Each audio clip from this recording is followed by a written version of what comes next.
Olá, gostaria inicialmente de agradecer o convite da comissão organizadora do 2º Simpósio Brasileiro de Biogeografia, e principalmente, no caso que foi o meu contato, a pessoa da Leonice Ceolin Dias. E hoje eu vou falar para vocês um pouco sobre um caminho, que eu passei da geografia da saúde até chegar à biogeografia para poder conseguir voltar a trabalhar a geografia da saúde. Então, o título da palestra é Da Geografia da Saúde à Identificação Botânica, um itinerário biogeográfico para promover a saúde.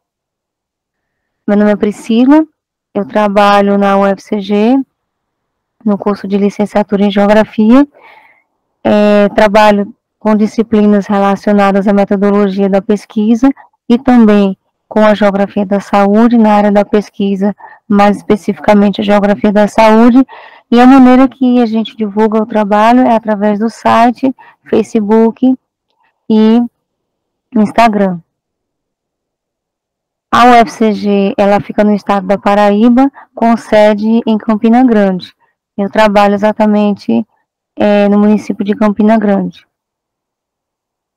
Com relação ao título, eu queria iniciar um pouco falando sobre o que compõe esse título. Então, quando eu coloco a questão da geografia da saúde, eu estou entendendo a partir do conceito de Paulo Santana, em que trabalha a geografia da saúde enquanto uma área científica que se constitui como uma plataforma metodológica que vai integrar e articular saberes diversos que são organizados em torno das ciências sociais, das ciências da terra e das ciências da saúde, sendo um instrumento de compreensão global, preocupado com os problemas que ocorrem na atualidade, só que em diferentes escalas. Então, quando a gente está falando dessa plataforma metodológica, a gente está constituindo um espaço nodal, e ela vai se utilizar de várias áreas, disciplinas, especialidades, ramos, campos da geografia e também de outras ciências, para poder trabalhar o que a gente denomina como geografia da saúde. Tem algumas disciplinas que são, digamos, mais tradicionais da geografia, então a gente tem várias disciplinas, aqui eu coloquei apenas aquelas que são mais tradicionais, e dentre elas está a biogeografia. Quando a gente está trabalhando a geografia da saúde, a gente tem duas grandes subdivisões. Uma seria relacionada à geografia médica e a outra à geografia da atenção à saúde. Então, o que a gente poderia ter dessas duas áreas que tem alguma relação com a biogeografia? Quando a gente está trabalhando a questão da botânica médica, parasitologia, saneamento ambiental, cultura e saúde, a parte de educação e saúde, seja a popular ou tradicional. Em relação à identificação botânica, a gente pode buscar no dicionário alguns nomes que estariam relacionados, que seria identificação, táxon, taxonomia, botânica sistemática, para poder a gente chegar nesse conceito de identificação botânica, onde a gente busca a classificação de uma planta para entender como ela está de fato classificada no reino, filo, divisão, classe, ordem, família, gênero, espécie, mas também para entender suas características e comparar com as referências existentes para poder entender um pouco mais sobre os princípios ativos quando a gente está tentando especificar com relação às plantas medicinais. A biogeografia, que a gente pode entender como um estudo das coisas vivas no espaço e no tempo, e dentre os aspectos que a gente poderia estar trabalhando nessa biogeografia, a gente pode aplicar para a geografia da saúde, principalmente aspectos relacionados à fitogeografia e à zoogeografia. Quando a gente trata da zoogeografia e geografia da saúde, a gente tem estudos relacionados ao Aedes aegypti, aranha marrom, calazar, doença de Chagas, leptospirose, né, entre outras doenças que estão presentes e que estão relacionadas às zoonoses. Quando a gente trata da fitogeografia e geografia da saúde, geralmente os estudos estão relacionados a plantas medicinais, mas podem ser feitos de variadas maneiras, como levantamento fitogeográfico, levantamento etnobotânico, comercialização, cadeia produtiva. E a promoção da saúde, quando a gente vai tentar entender o que seria isso, seria a racionalização de possibilidades ou atitudes concretas que visam a mudança de comportamentos individuais, como também do ambiente em que o indivíduo vivencia, e sempre o foco é a melhoria das condições de saúde. Quando a gente está buscando diferenciar o risco da prevenção, da promoção e da cura, né, a gente tem que pensar na questão da promoção da saúde como sendo um bem-estar geral. Não necessariamente eu estou buscando aquilo porque eu estou com determinada atividade, porque eu quero promover a minha saúde, eu quero melhorar vários aspectos relacionados à minha condição de vida, à minha qualidade de vida. E aí a gente chega, de fato, na palestra, né? Então, qual seria a ideia inicial? Que a identificação botânica ela é essencial para o processo de promoção da saúde e contribui, de fato, para a geografia da saúde. E aí vem algumas perguntas, né? Como é que a identificação botânica ela pode promover a saúde? Como a fitogeografia pode contribuir para a geografia da saúde? E como fazer geografia da saúde e promover a saúde a partir da identificação botânica? São algumas perguntas que a gente vai tentar responder no final dessa fala. Então, tem como objetivo mostrar a importância da identificação botânica para a promoção da saúde e a sua contribuição para a geografia da saúde. E aí eu vou agora tratar um pouco sobre esse itinerário biogeográfico. Eu tenho uma relação já com as plantas, né, desde a minha infância, se for considerar antes, né, desse período acadêmico. Tem também algumas questões pessoais que estão relacionadas à escolha, né, por trabalhar com plantas medicinais, mas academicamente, digamos assim, né, dentro da universidade, me chamou muita atenção ainda quando eu fazia a graduação, que eu saía da geografia e ia para o restaurante universitário, isso entre 1996 e 1998, e tinham os alunos, né, do grupo do PET de farmácia da UFPB em João Pessoa, que eles entregavam alguns folhetos. E esses folhetos sempre traziam alguma planta medicinal, o seu princípio ativo, cuidados, né, com relação à toxicidade de determinadas plantas, e eu achava interessante a maneira como eles trabalhavam, apesar de eu não trabalhar ainda com esse tema, nem academicamente, assim, nem projeto de pesquisa, nem nada. Mas eu achava interessante, eu guardava esses folhetos e lia sempre que possível. Um outro momento em que eu tive contato, aí já não exatamente só com a planta medicinal, mas já pensando nessa questão das formas de cura, foi quando eu estava realizando o trabalho de campo em Recife, eu estava cursando o doutorado, era o ano de 2007, e eu fui na comunidade Chão de Estrelas, no bairro de Campina do Barreto. A pessoa que estava conversando comigo, ela falou que na década de 80 não havia um serviço de saúde no local, eles ocuparam, né, essa área, e os moradores começaram a ter vários problemas, né, em várias áreas. E nessa área da saúde, eles começaram a reunir pessoas que sabiam fazer preparação caseira com planta medicinal.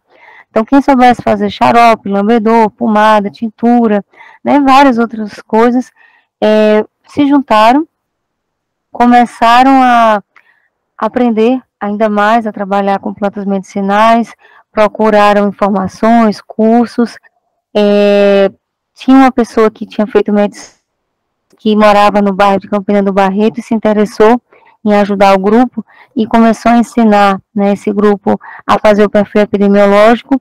A partir desse perfil epidemiológico, eles se aprofundaram ainda mais nesse conhecimento, começaram a plantar, fazer uma horta medicinal, e na medida em que havia o diagnóstico, eles já entregavam a planta, né, ou essa preparação caseira de fitoterápico à população. Quando o serviço, né, formal, digamos assim, chegou através dos agentes comunitários de saúde, houve uma certa dificuldade, né, com relação à formalização do serviço,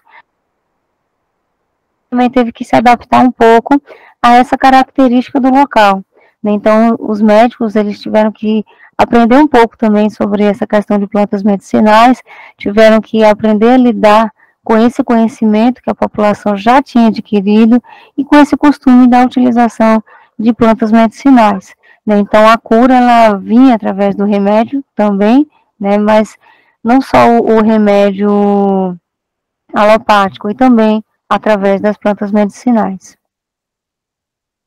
Um outro contato também que foi feito foi através da participação do segundo colóquio internacional de História pelo programa de pós-graduação em História no ano de 2010.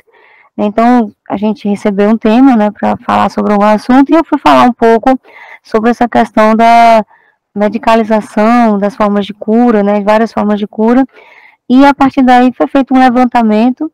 Nesse levantamento eu fui procurar estudos em que falavam sobre os ACS que também trabalhavam com outras formas de cura.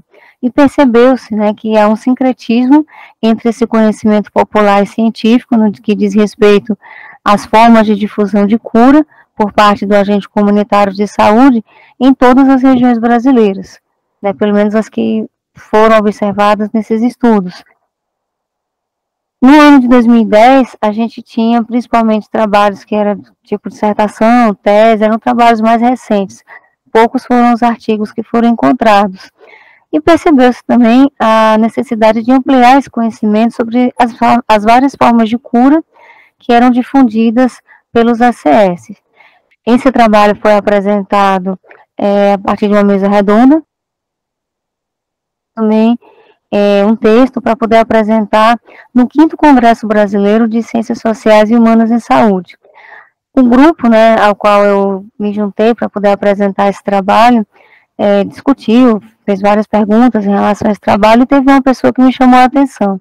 Disse, você está trabalhando essas várias formas de cura, né, então você está trabalhando essas racionalidades médicas e tal, né, que era assim que era o grupo de Madel Terezinha Luz, na época estava denominando, mas um dia você vai escolher apenas uma dessas práticas. Isso aí ficou guardado, né, mas eu ainda não estava pensando em trabalhar apenas com uma prática. Então, foram feitos, né, teve a pesquisa com os agentes comunitários de saúde em Campina Grande, entre 2011 e 2013. Depois, né, a gente fez uma pesquisa também de iniciação científica com os estabelecimentos particulares, para entender em Campina Grande o que se tinha, né, sobre esses estabelecimentos relacionados às práticas integrativas e complementares, né, que no caso aqui era chamado de PICs, não PICs de banco, né, PICs relacionado a essas práticas. Também a gente participou, né, da formulação da política municipal de práticas integrativas e complementares. Então, a gente teve esse momento também de participação, de entendimento, né, do grupo que defendia essas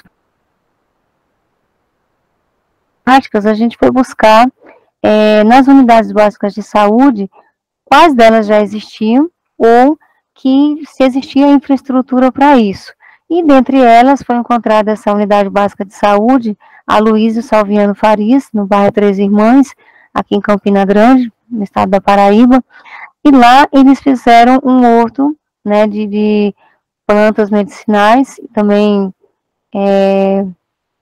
outras plantas, né, que servissem para o alimento, e a gente fez um trabalho de campo através da disciplina de Geografia da Saúde e pôde conhecer um pouco mais, né, sobre essa população.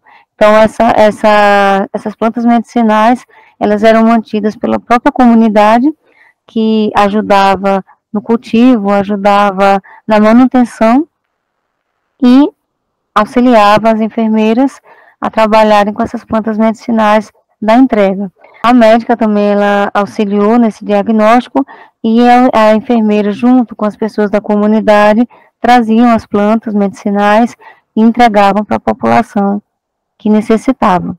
Nesse período, né, em que a gente já estava trabalhando com essas práticas integrativas e complementares, houve interesse, né, por fazer alguns cursos relacionados a essas várias práticas, e entre eles também relacionado à fitoterapia. Então a gente recorreu a instituições como a Vivace, o FRN, Unileia, Brasil Biomas, Identiplantas. Em algumas dessas práticas a gente trabalhou a fitoterapia chinesa e brasileira. Alguns aprendizados que foram importantes, né, na comparação dessas duas formas de cura através das plantas foi que, por exemplo, os metabólitos secundários ou princípios ativos apresentados na fitoterapia brasileira, ela tem correspondência com a fitoterapia chinesa a partir das características das suas substâncias medicinais, como energia, sabor, direção, correspondência com canais colaterais, toxicidade, funções, efeitos indesejáveis.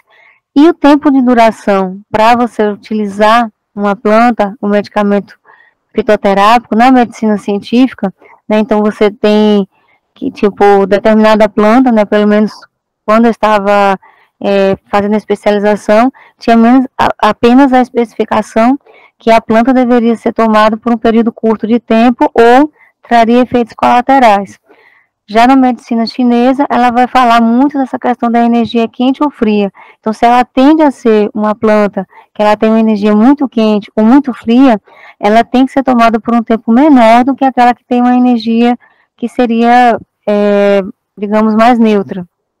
Então, você tem aqui um exemplo de uma planta, que é a clorela, que ela vai esfriar muito o corpo. E no que ela elimina calor do corpo, ela pode trazer doenças que estão relacionadas à invasão de vento frio, né? Então, isso daí tem uma correspondência com a medicina científica brasileira, quando afirma que você deve tomar esse mesmo medicamento fitoterápico por um tempo menor ou por um tempo específico, né? Ela especifica uma determinada quantidade de tempo que você tem que utilizar esse medicamento.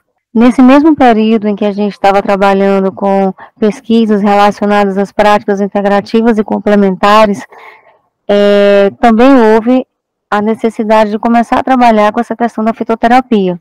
Então, o trabalho inicial de iniciação científica foi justamente relacionado à questão do levantamento bibliográfico, onde a gente trabalhou com os centros de pesquisa, os locais pesquisados e a localização das revistas em que foram publicados esses estudos.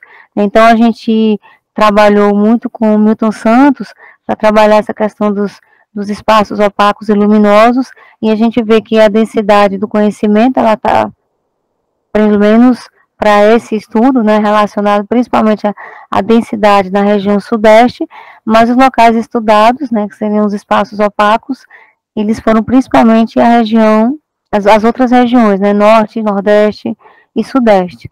E quando a gente fala dos centros de pesquisa, você ainda tem uma maior distribuição, mas elas estão principalmente nas capitais que estão próximas ao litoral.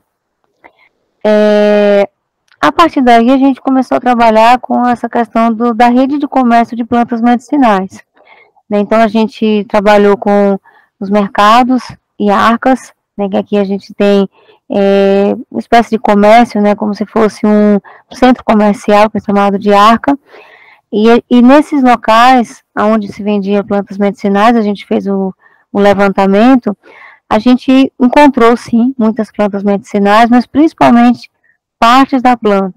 E aí ficou a dúvida, né, no final do estudo. A gente até que trabalhou o nome popular, tentou procurar o nome científico da planta, a possível espécie, mas será que aquela parte da planta que está sendo comercializada, de fato é a planta? Como é que a gente poderia ter essa certeza? Isso aí foi um questionamento que ficou nesse estudo e que a gente teve que trabalhar de outras maneiras até chegar, no caso, ao trabalho de conclusão de curso dessa aluna.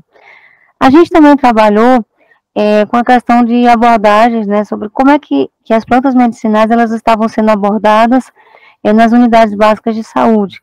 O que se tinha, o que se plantava no local, se existia, de fato, né, essa preocupação do médico, né, da equipe, né, o médico, o enfermeiro, o agente comunitário de saúde, de realmente estar trabalhando com as plantas medicinais e fornecendo à população.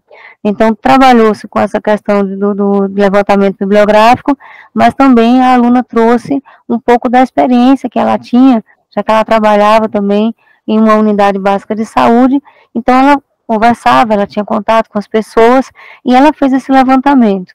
E aí ficou, mais uma vez, o questionamento, né? Então, quando foi mencionado o nome popular, esse seria realmente o nome científico correspondente, quando a gente estava trabalhando o nome científico, e mesmo reconhecendo a planta no local pelo nome popular, né, será que de fato, né, seria aquela espécie?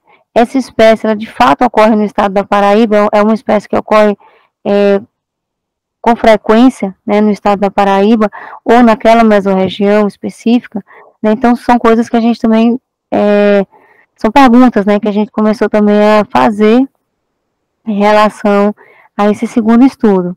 E aí houve um terceiro estudo, que foi o levantamento etnobotânico em área urbana, né? Aqui a gente contou com a ajuda de um profissional de biologia, né? A gente já teve mais segurança em relação a encontrar a planta, né, no local. A gente, através, né, da aluna, a gente teve acesso à planta, foi feita a arborização,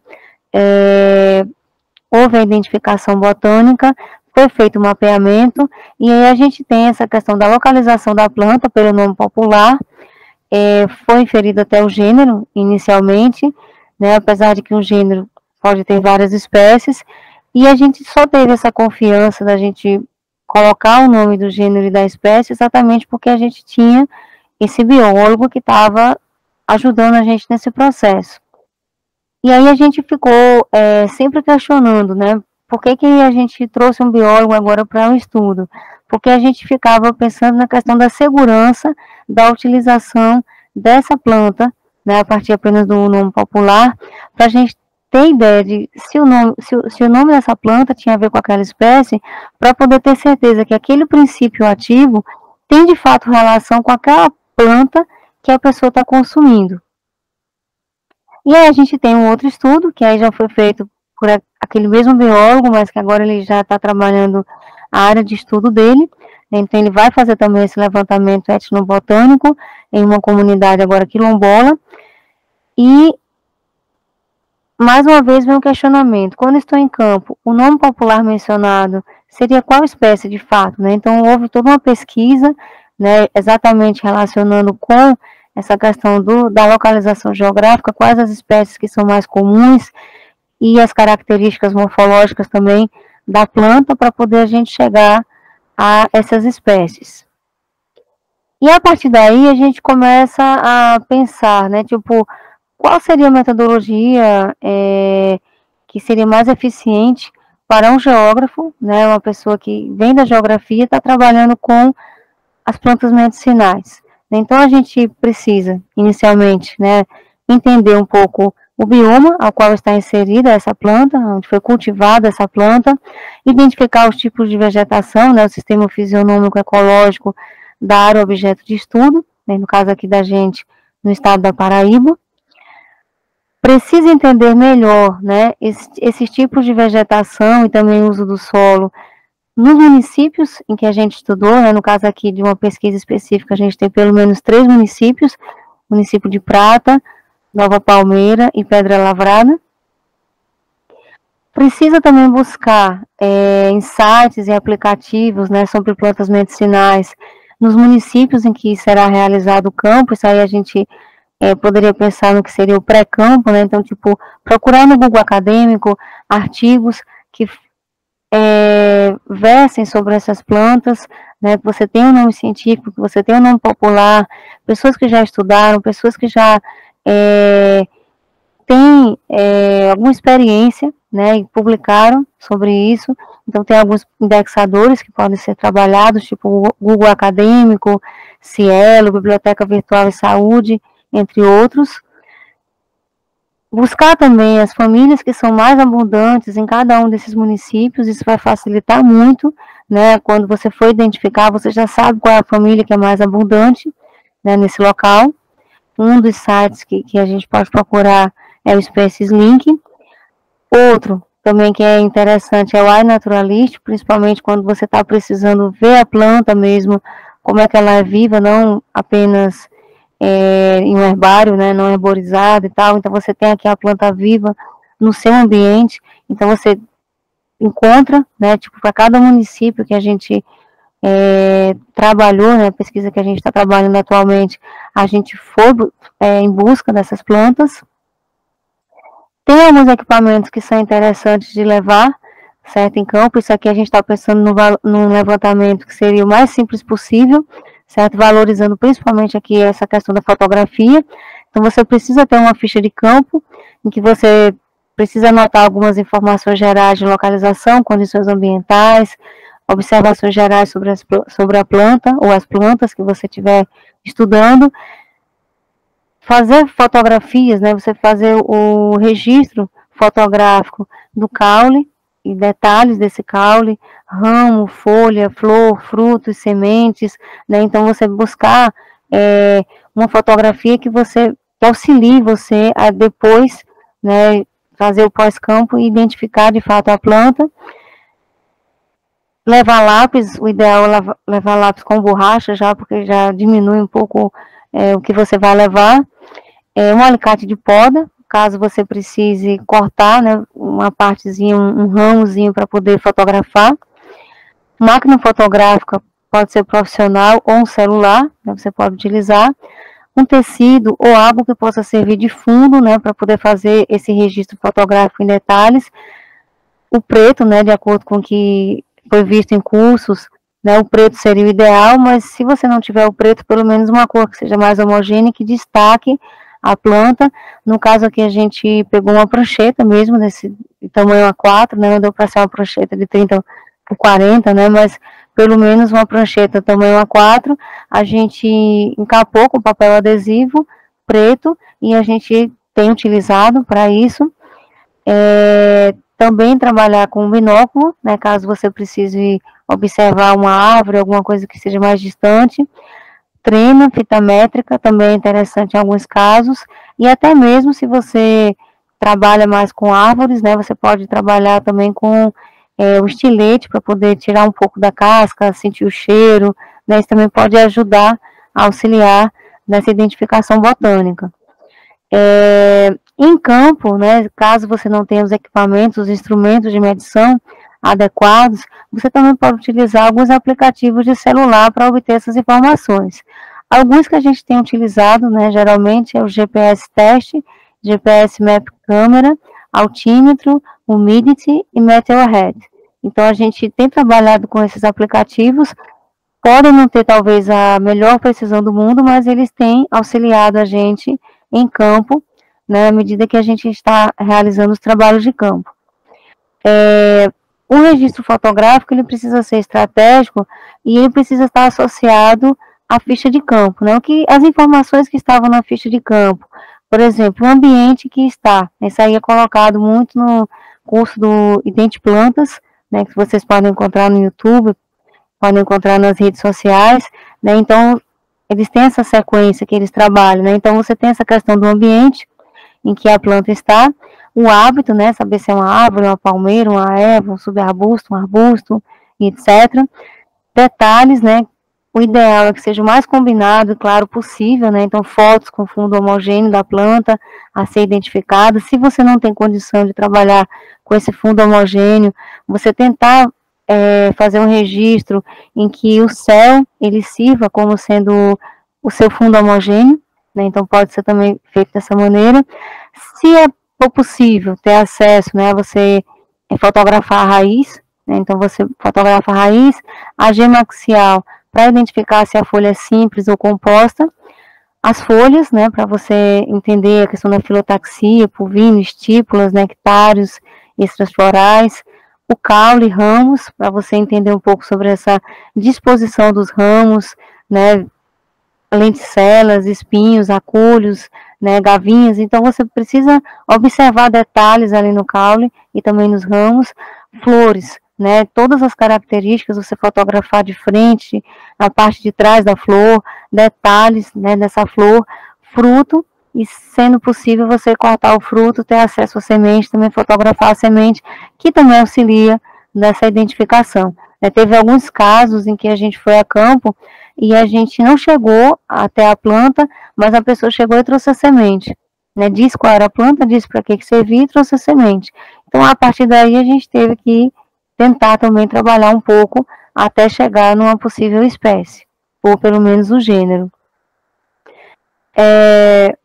Em campo, a gente também pode utilizar, pelo menos assim, dois que eu acho interessantes, dois aplicativos, o Plantinet e o Google Lens, que são os que têm sido mais eficazes até o momento, para mim, pelo menos.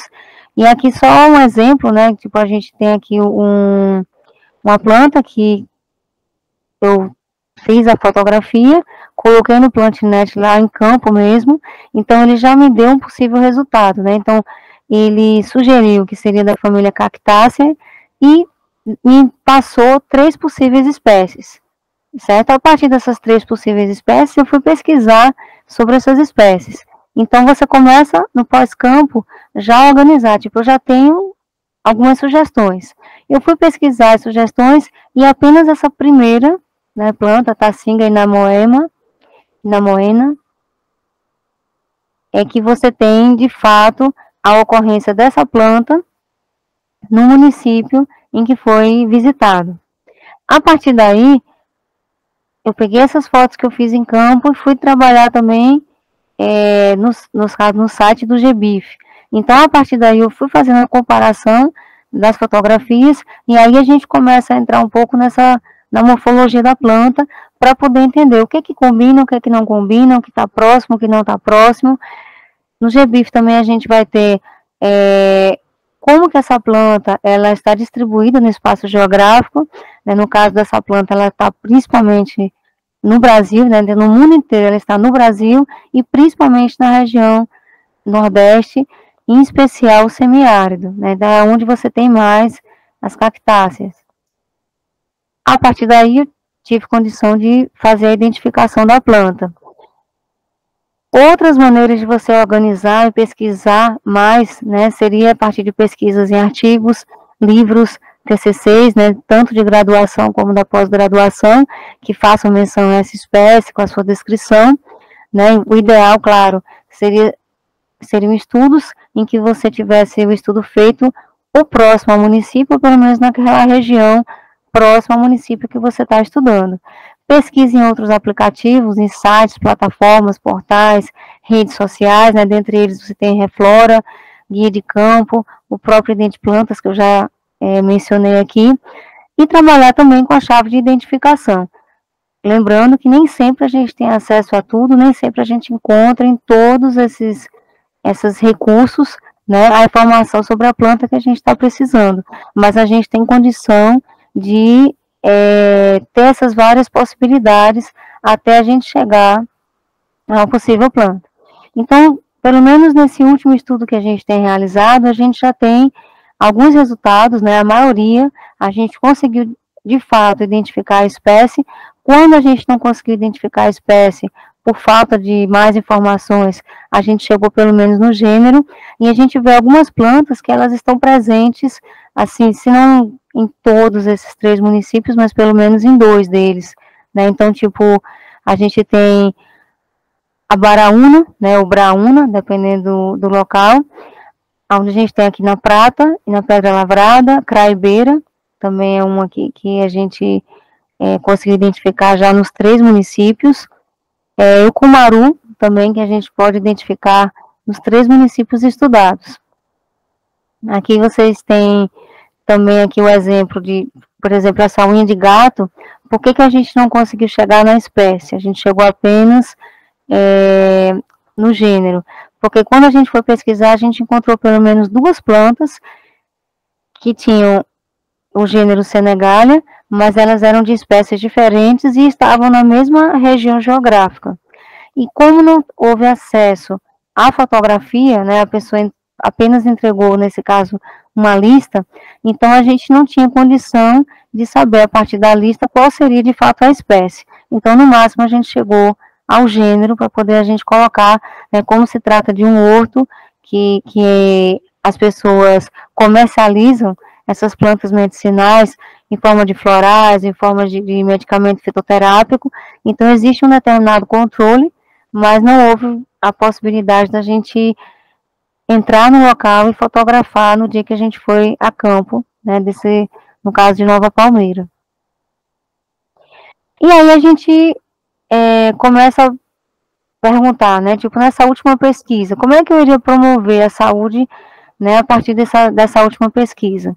Então, quando a gente visitar todos os municípios, né, que tem a ver com a pesquisa atual, né, que inclusive no evento anterior eu falei um pouco sobre essa pesquisa, que tem a ver com as rotas de biodiversidade, onde a gente trabalha junto com o Polo Mandacaru, Paraíba, que foi um grupo que foi organizado pela Fiocruz, né, que tem a ver com o grupo da Redes Fito.